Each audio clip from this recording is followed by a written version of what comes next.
Hello, welcome to part one of a two-part series, Conducting an Effective Literature Review. And in this video, what I'd like to do is talk about what is a literature review. Oftentimes there's some confusion about the difference between a literature review or a scoping review and a systematic review. And also, students will come in and they will want to do what they refer to as a narrative review. And a narrative review is also considered a literature review. That being said, I also want to talk about what it's not. How it's written, how do we organize, how do we converse, how do we have a scientific conversation within our literature review. And lastly, what types of sources are searched, collected, and examined in order to conduct an effective literature review. Okay, so think of a literature review as provides the landscape as well as the boundaries or the borders of the current research on a topic. It gives us a view of the current state of research as it pertains to a specific topic. It's a review, it's your evaluation, and your critical summary of a collection of research and scientific literature by accredited scholars and researchers that is the most relevant and significant to your research topic. So you're going to be examining where does the research end? What are the limits? How deep does it go? How far does it go? You might even point the way to further research or discovering gaps in the current research. And it really is, it's a great opportunity for you as students to build your knowledge base on a topic, as well as to demonstrate that you have gained a thorough knowledge of the subject and that you've mastered a field. And now a literature review is not just a descriptive list of the material available or a set of summaries on your topic. You're not just saying the FDA stated this or the CDC stated that. It's not just a narrative of your own process. Think of it this way. Think of your literature review as a conversational debate between authors of different studies. And those people who are on stage are the researchers, they're the authors. And you are the journalists, you're the reporters. The people on stage, the people you're examining, the authors of these studies are offering their evidence, what their methods were, their conclusions, and you are offering your input. You're asking the right questions. What do you think? Do you agree or disagree with author A or author B? Have they even answered the question correctly? Or is there enough evidence, have they supplied enough evidence in order to answer their question? And how well do you think they did in answering the question? So with that in mind, as you write, you are going to be discussing what is known and what is not known about your topic through referencing and examining scholarly sources. Now, you're going to be summarizing, but don't just summarize, okay? You're going to go well beyond merely summarizing studies. You're going to be evaluating and showing the relationships between different works, and you're going to be organizing these ideas into a cogent argument or narrative that includes your perspective, that includes your critical analysis of the relationship among different works, and relating this to research to your work. So as you do that, you are going to be commenting and writing about what has been said in the past, what is being said now. You're going to be pointing out the conflicts or controversies or differences or gaps in the major theories, methodology, or evidence. And you're going to be synthesizing all of this research and making connections between the sources and state how they are different, as I said, how they are similar. You're going to be making clear connections between what authors have said about the topic and what you are doing. What distinguishes your approach from what others have done or are doing? What new insights are you offering? And in your conclusion, you're going to be summarizing these major issues in the literature. What has been established? What research is still needed? What is your take on the coverage of the topic? What are the major issues, and what would you pursue further? All right, and how does it relate? What directions, how does it relate to what you think? What is your take on how it's been the research landscape? So that being said, the literature component of review literature is the collection of books and journal articles, government documents, and other scholarly works you found to be relevant to your research topic. These might include dissertations, conference proceedings as it pertains to a topic or area of research. So let's take a look at these sources that you're going to be examining.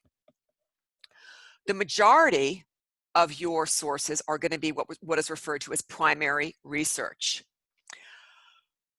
Primary research, original research papers written by researchers who've conducted the study, authored the study. It contains the methods of how they did their research, the methodology. It could be an article reporting on original research or a study written by somebody else, but as long as it reports on that original research, it's considered primary literature or primary research. It can be a report that's not been peer reviewed, that has not gone through the traditional peer review process in a journal. What we now have, preprints have been part of the scholarly dialogue for quite some time, but preprints are gaining in popularity and credibility and importance due to the need and demand for accelerated information and answers to the current COVID-19 pandemic. Preprints are very, very current, all right? And PubMed, and actually when I get to the second part 2 of this video series, I will show you how to search in PubMed for preprints. Primary research can also be data set. Okay, oftentimes you'll see in a journal article a link to additional data, supplementary data that links perhaps to a data repository. All right. Journal articles, published journal articles only scratch the surface on what has been, there's a lot that went on behind the scenes in terms of research that might not be visual or available to you in a published journal article, which is why data sets oftentimes become very helpful. A thesis is also considered primary research. A patent is considered primary research. A design or a design for a medical device. Technical or government reports, as well as conference proceedings. A conference proceeding, as I'm sure you know, is a published record of a conference that includes abstracts or papers or reports from the presenters, the researchers who are also the presenters. Conference proceedings can be useful in providing the latest research that has not been published yet. They are also helpful in providing information on which people are actually currently involved in specific research areas. So then they can be very helpful in tracking down other work by the same researchers. Okay. Secondary research. Now, while secondary research is very helpful, and you're going to be examining it, it's not going to be the majority of the sources that you're going to be examining. Primary resources are. That being said, secondary resources are very, very good to use. Secondary resources analyze, evaluate, and interpret the information contained within primary sources, within primary literature. It can be an article in a scholarly publication that synthesizes results of original research, such as, and there's that term, systematic review. A systematic review is very different from a lit review. A systematic review answers a specific research question by analyzing a collection of primary studies. A systematic review is a secondary study derived from a collection of primary studies. Books are also considered secondary sources. And what you're doing, a lit review, a review article, is also considered a secondary source.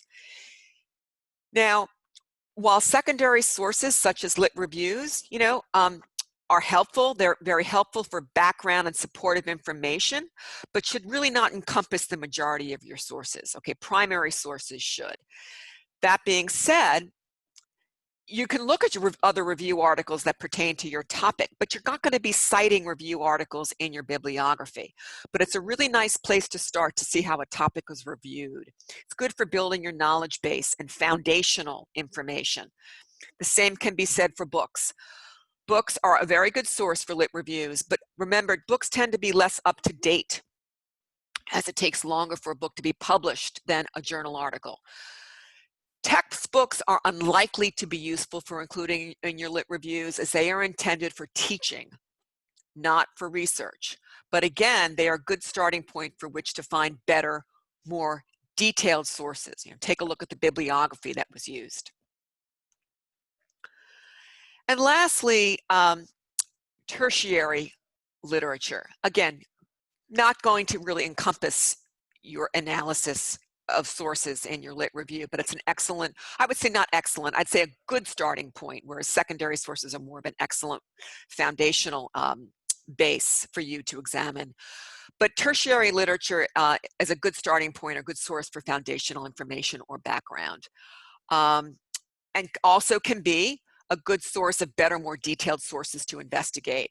So some examples, and again, tertiary literature sources that compile, analyze, and digest secondary sources such as textbooks or encyclopedia entries.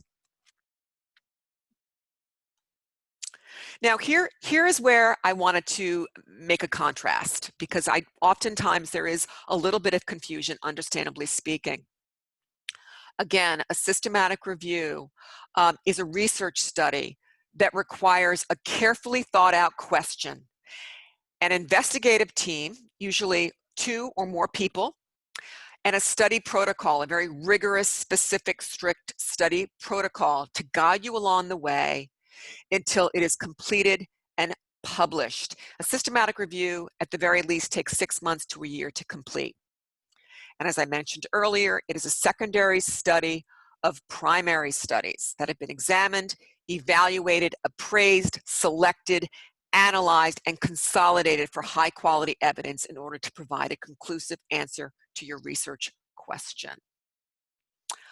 Okay, so now that you know what you will be searching for, all right, what primary studies and secondary studies and examination of tertiary literature, what you will be searching for, Part 2 of this series will show you how to search. How do we search for a collection of articles and conference materials, preprints, books, or other scholarly resources that report on original research? And how do you decipher? What do these primaries, what do these sources look like? Well, you will clearly see the research question and how the study was done. Right, particularly in primary and secondary sources, particularly in you're going to see what study type it was. Was it a randomized control trial? Was it an observational study? Was it a double-blind placebo-controlled? What was the population? What was the age range? What were the comorbidities? What was the problem? You're also going to be seeing the limits of the study and also what conclusions were drawn at the end and what the purpose of the study was. So in our next video, part 2, I'm going to show you, we're going to talk about something called Boolean operators, which are the ands and the ors and the nots of your search strategy.